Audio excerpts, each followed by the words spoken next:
ക്ലാസ്സിന് വന്ദന. ശ്രീ വൈലോപ്പിള്ളി ശ്രീധരമേനോന്റെ മാമ്പഴം എന്ന കവിതയിലെ ഏകാഭിനയമാണ് ഞാനിവിടെ അവതരിപ്പിക്കുന്നത്. കുറെ നാളായി എന്തെങ്കിലും എഴുതിയിട്ട് ഇന്നെങ്കിലും ഒരു കവിതയെങ്കിലും എഴുതണം. ഇതെവിടുന്ന ഒരു ശബ്ദം? കരച്ചിലിന്റെ ശബ്ദം പോലെ. അതെ, ഇത് കരച്ചിൽ തന്നെ.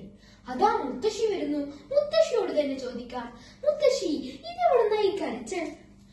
അതോ, അത് നമ്മുടെ ഉണ്ണിക്കുട്ടന്റെ വീട്ടിൽ നിന്നാടാ. ഉണ്ണിക്കുട്ടനോ? അതാരാണ്? ഉണ്ണിക്കുട്ടനെ അറിയില്ലല്ലേ? അവന് നല്ല കുസൃതിയാ.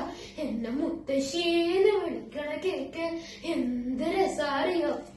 അമ്മേ അമ്മേ അമ്മ ഉണ്ണിക്കുട്ടനോടൊപ്പം കളിക്കാൻ വരുമോ? ഉണ്ണി, അമ്മയ്ക്ക് അടുക്കളയിൽ ഒരുപാട് ജോലിയുണ്ട്. ഉണ്ണി ഒറ്റയ്ക്ക് കളിച്ചോ. വേണ്ട, അമ്മ ഉണ്ണിക്കുട്ടനോടൊപ്പം കളിക്കാൻ വരണം. ഉണ്ണിക്ക് പാപ്പ ഉണ്ടാക്കണ്ടേ? വേണ്ട, അമ്മ ഉണ്ണിക്കുട്ടനോടൊപ്പം കളിക്കാൻ വാ. ഉണ്ണി, നിന്നോടല്ലേ പറഞ്ഞത് ഒറ്റയ്ക്ക് പോയി കളിച്ചോ? ഉണ്ണി അമ്മയോട് മിണ്ടില്ല. അമ്മ ഉണ്ണിക്കുട്ടന് പാപ്പ ഉണ്ടാക്ക. അപ്പൊ ഉണ്ണിക്കുട്ട അമ്മയ്ക്ക് പായസം ഉണ്ടാക്കാം. ഹായ് മാമ്പൂവ്. എത്ര മാമ്പൂവാ വീണേ? അമ്മ അമ്മേ അമ്മേ ഉണ്ണിക്കുട്ടൻ അമ്മയ്ക്ക് എന്താ ഉണ്ടാക്കിയെന്ന് അറിയോ? ഇല്ല, കാണിക്ക്. കാണിക്കൂല.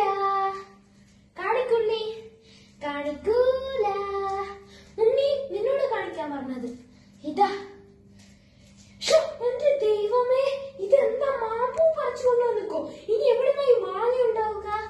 അതിന് മാമ്പൂവിന്നാ മാങ്ങ ഉണ്ടാവുക. ഉണ്ണി, നിനക്ക് നല്ല കുസൃതി കൂടിയിട്ടുണ്ട്. 2 അടിയുടെ കുറവുണ്ട്. അതിന് അമ്മ എന്തിനാ ഉണ്ണിക്കുട്ടനെ അടിച്ചത്? ഉണ്ണിക്കുട്ടൻ മിണ്ടില്ല. ഉണ്ണിക്കുട്ടൻ അമ്മയോടൊപ്പം കളിക്കാൻ വരൂല, മാങ്ങ പറിക്കാൻ വരൂല. അങ്ങനെ കാലം കുറെ കഴിഞ്ഞു. അവന് പനി വന്നു. ഉണ്ണി, ഉണ്ണി, ഉണ്ണി, എഴുന്നേൽക്ക്. ഉണ്ണി, എഴുന്നേൽക്ക്. വാ, അമ്മയ്ക്ക് പാപ്പ ഉണ്ടാക്കിത്താ.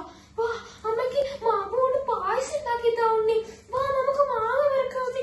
മുത്തശ്ശി, എന്തെങ്കിലും ചെയ്യും മുത്തശ്ശി. ഉണ്ണി, എഴുന്നേൽക്കുണ്ണി. എന്താ ഹൃദയസ്പർശമായ കഥ. ഇതൊക്കെ കേട്ടിട്ട് എനിക്കൊരു കവിത എഴുതാൻ തോന്നുന്നു. അങ്കണത്തൈമാവിൽ നിന്നാദ്യത്തെ പഴം വീഴെ അമ്മതൻ നേത്രത്തിൽ നിന്നുതിർന്നു ചൂടു കണ്ണീർ. നന്ദി, നമസ്കാരം.